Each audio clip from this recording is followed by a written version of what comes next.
Coucou tout le monde, c'est Letty, bienvenue dans la vidéo du mercredi pour Tout en colle.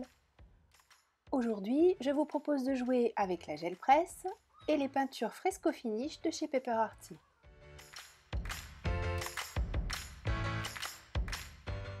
Je profite de cette vidéo pour vous annoncer que le 25 novembre, Tout en colle vous propose un atelier gel presse sur toute la journée.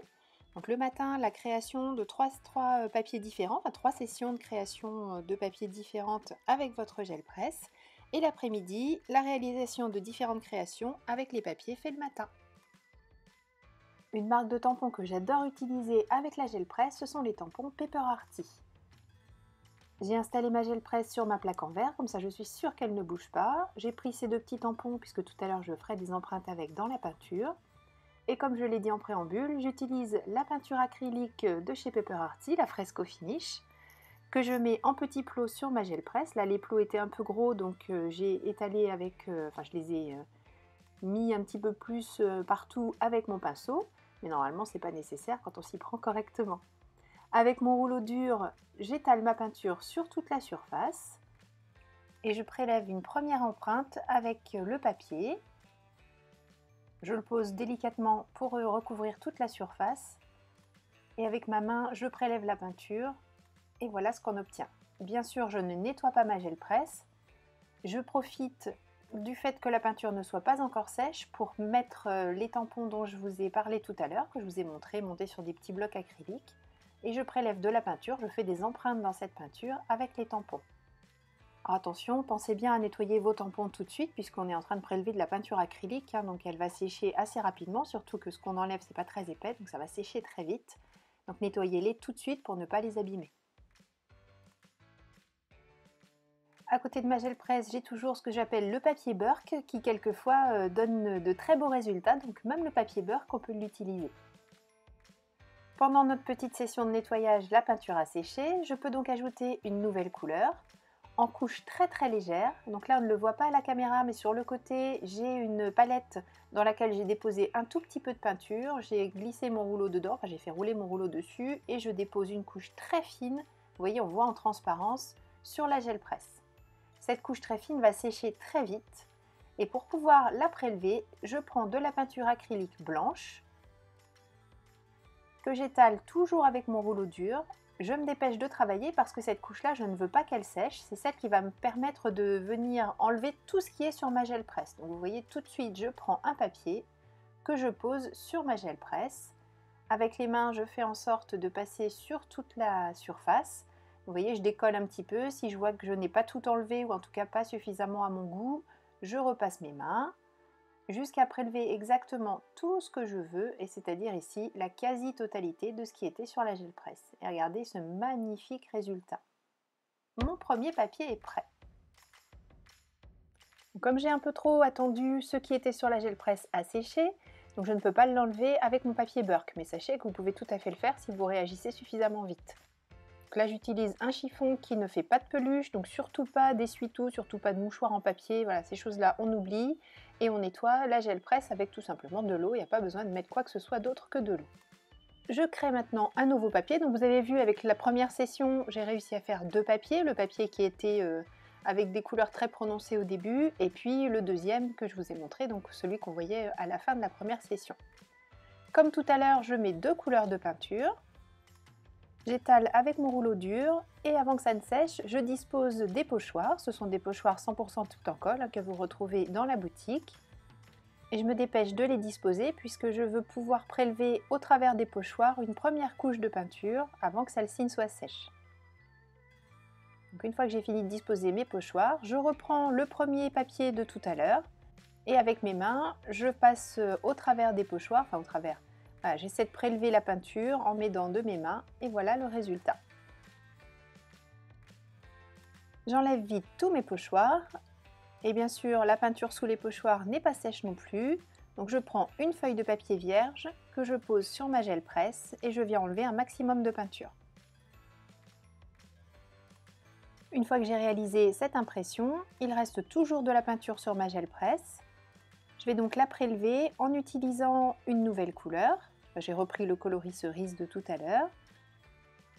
Je nettoie un petit peu mon rouleau, mais pas complètement, puisque la peinture qui se trouve dessus ne me dérange pas, c'est celle que j'ai étalée juste avant. J'étale une couche fine de cette peinture. Et comme tout à l'heure, à l'aide d'un des tampons Paper Arty, je viens faire des empreintes dans la peinture rose que je viens d'étaler. Je n'oublie pas bien sûr de nettoyer tout de suite mon tampon pour éviter des bêtises. Et tout à l'heure aussi, je ne l'ai pas précisé, mais j'ai mis les pochoirs à tremper tout de suite pour pouvoir les nettoyer plus facilement. Comme tout à l'heure, la session de nettoyage a laissé le temps à la peinture rose de sécher. Pour pouvoir la prélever, je pose ma peinture acrylique blanche. Moi, je choisis de prendre du blanc, mais bien sûr, vous pouvez utiliser une couleur, il n'y a pas de souci. Avant de prélever cette peinture et avant qu'elle ne sèche, je fais des petites empreintes dedans. Je reprends le papier que l'on a créé tout à l'heure. Et je viens enlever toute la peinture qui est sur ma gel presse et qui va venir se redéposer sur ce qu'on a déjà fait tout à l'heure. Et voilà ce qu'on obtient. Je ne nettoie pas ma gel presse, j'ajoute encore de la peinture.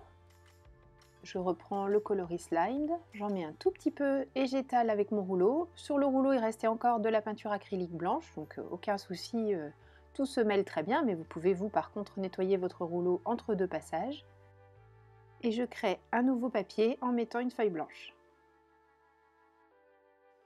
Bon, je m'arrête ici pour la création des papiers puisque j'ai ce que je voulais pour réaliser les cartes que je vais vous montrer.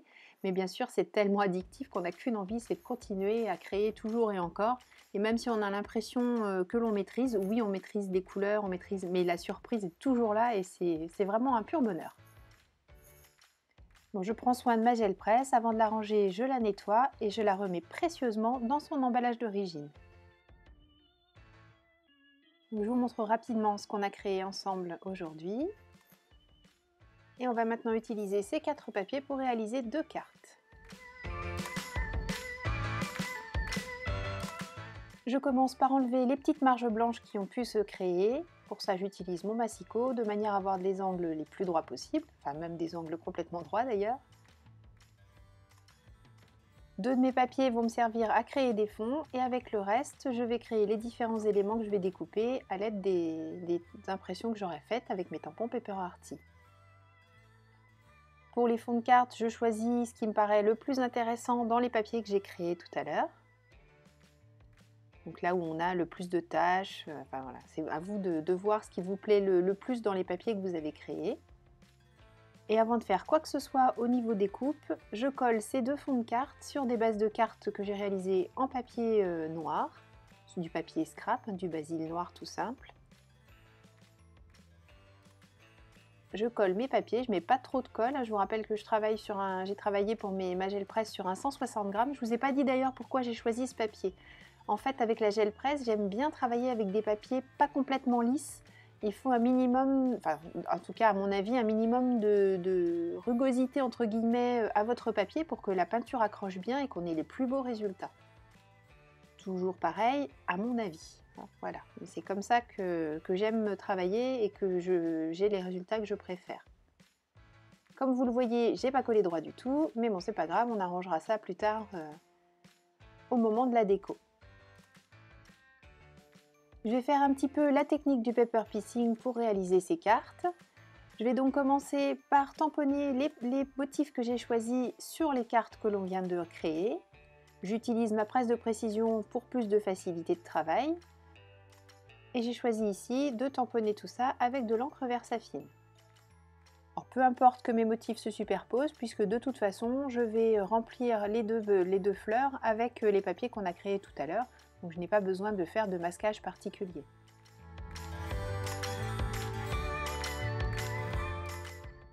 Et je prépare le deuxième fond de carte avec une autre planche de tampon de chez Paper Arty.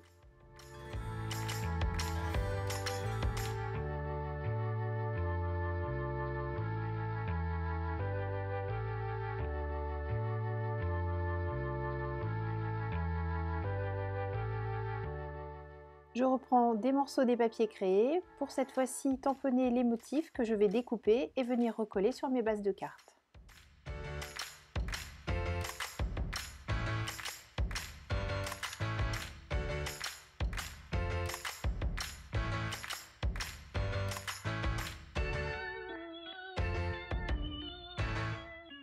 Une petite séance de découpage pour récupérer tous les motifs. et je peux commencer à assembler mes cartes. Je mets un peu de colle en m'aidant du motif qui est sur ma carte et je mets en place le petit morceau de papier. Et ainsi de suite jusqu'à ce que j'ai mis tous les morceaux en place sur les deux cartes.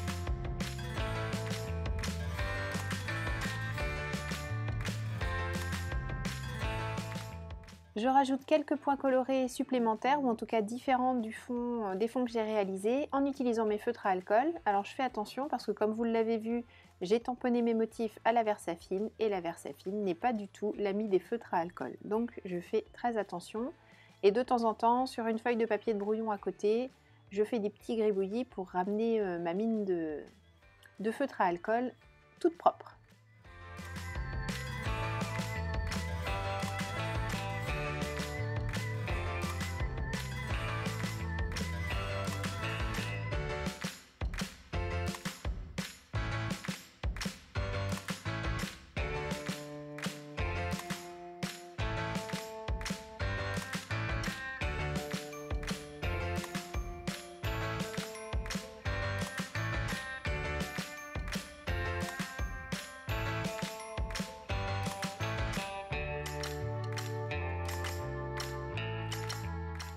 Et pour amener de la luminosité, j'utilise mon stylo gel blanc et là aussi je repasse quelques motifs des tampons que j'ai utilisés.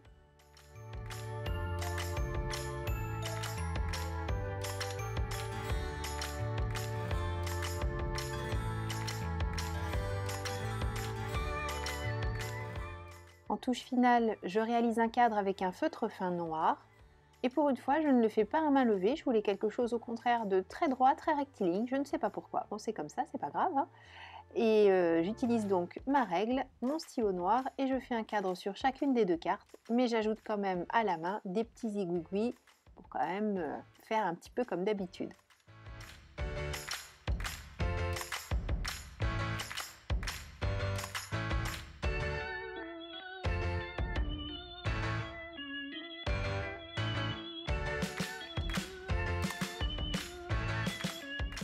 Sur la carte jaune, celle-ci, pour gommer un petit peu le fait que j'ai collé vraiment le papier de travers, je prends de la Distress Oxide Black Soot et je refais tout le tour de ma carte.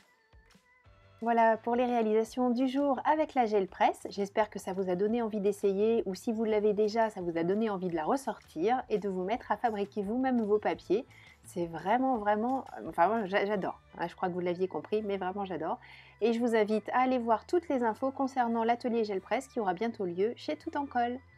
Merci beaucoup de votre attention et d'avoir suivi cette vidéo. Je vous donne rendez-vous la semaine prochaine pour une nouvelle vidéo création. D'ici là, prenez bien soin de vous, scrapez bien. Bye bye!